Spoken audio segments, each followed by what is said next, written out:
इतनी जागृति भी नहीं होगी जो हाल फिलहाल है। जो आंदोलन इतना लंबा खिंच गया, इसका क्या कारण है कि भाई इतना लंबा खिंच गया ये? इसका कारण उत्तर प्रदेश का चुनाव, सीधी साफ जो बात से उत्तर प्रदेश का चुनाव है। चुनाव कोविड के मारे, कोरोना के मारे 2021 में होना था, 22 में पहुंच गया, लेट हो गया। अब जो अपने चुनाव है सरपंची के अध्यक्ष, ये पार्षदा वाले, ये भी आगे पहुंच गए। ये भी मेरे हिसाब से अप्रैल के लगभग होने थे।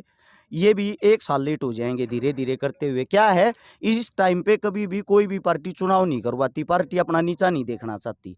ये जो आंदोलन इतना लंबा चल रहा है, इसका कारण यही है, डिसीजन इसीलिए नहीं ले रहे। ये इस चीज को खींच के लेके जाना चाह रहे हैं जो 2022 का चुनाव, उस तक जब चुनाव होगा ना, चुनाव हिट टाइम पे होगा, तब ये सरकार के आगे अड़ेंगे, हमारा फैसला करो, वरना हम ये कर देंगे। करना कुछ नहीं है, को किते 10 सीट ले लेगा, को किते 20 सीट ले लेगा।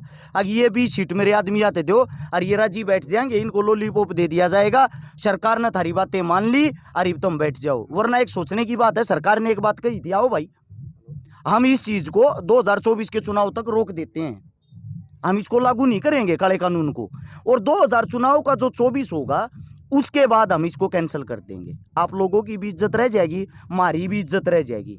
तो आप सोच के देखो, अपना इतना पैसा भी वेस्ट नहीं होता, अपने इतने आदमी भी नहीं मरते, इतना लंबा आंदोलन भी नहीं चलता, समाधान तो होना गया था। अरे पहले जब 3 साल तक अगर तुम इस चीज ने रखवा सको थे, तो आगे इस चीज ने तुम आगे तो छीन भी सको थे, क्योंकि लोगों के अंदर और आंगा हो जाता, डबल आंगा। अगर भाई जब पहले सरकार हमारे आगे के मना थी, सरकार की है, तो ये सब एक राजनीति का पहलू है जिसको नेता लोग चला रहे हैं, जिसका नेता लोग फायदा उठा रहे हैं। एक जो सरकार कहती है कि अगर किसान के साथ कुछ भी गलत होता है या कोई धोखाधड़ी करता है तो वो एसडीएम के ही पास जाएगा, कोर्ट का दरवाज़ा नहीं खटखटा सकता। इसके ऊपर आपका क्या कहना है? जो करनाल में तो एसडीएम ने लाठीचार्ज के ऑर्डर दे दिए थे और वो भी लिखित रूप में नहीं दिए थे।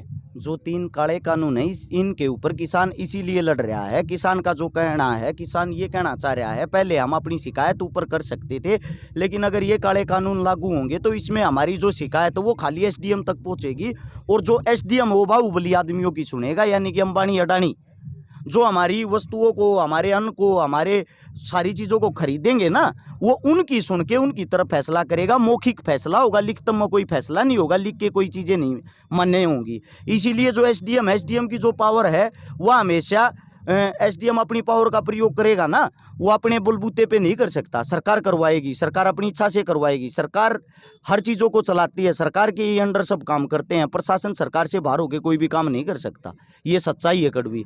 तो इसीलिए इन चीज़ों के ऊपर ही तो बैठे हैं किसान, कि भाई इन एसडीएम ने इतनी पावर तुम देने लग रहे हो, किसान जागा किसका? जो गरीब लठ मारे है ना एसडीएम ने। बाकी एसडीएम भी तो उसी के भाई हैं। तो आपको ये भी तो पता होगा, एसडीएम में इतनी ताकत थोड़ी एसडीएम लठ मार देगा, ऊपर से पावर मिली तभी तो मारे। ऊपर से पावर दी थी ना सरकार ने कि भाई अगर किसान भी कुछ भी दिक्कत होती है वो एसडीएम के पास जाओ, कोर्ट में तो आना ही नहीं किसान को।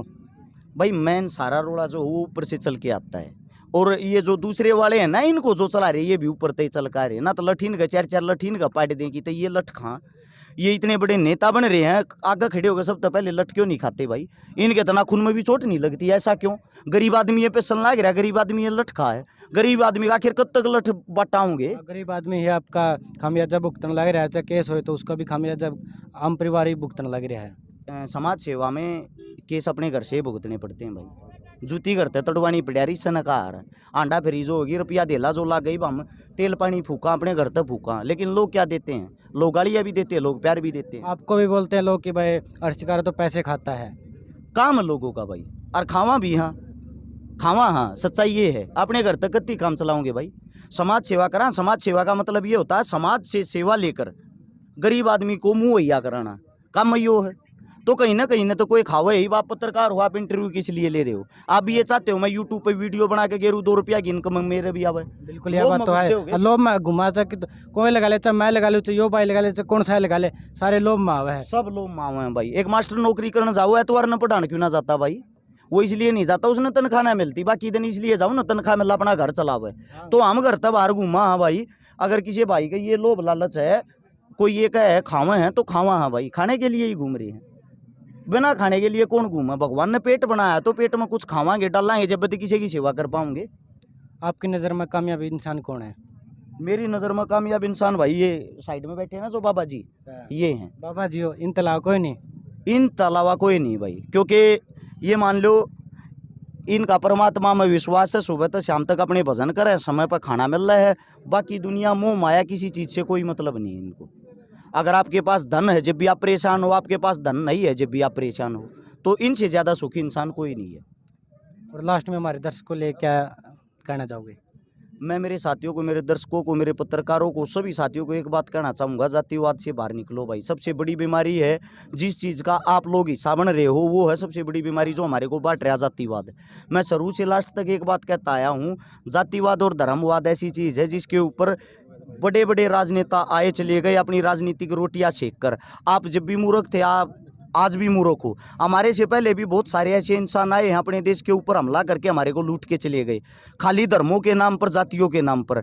एक ही इंसान मोहम्मद गजनवी 17 बार भारत को इसीलिए लूट के चला गया, हम आपस में लड़ते रहते हैं। वैसे तो कहने को तो हम भारतीय हैं, ये फौज के अंदर सेवा करते हैं भाई।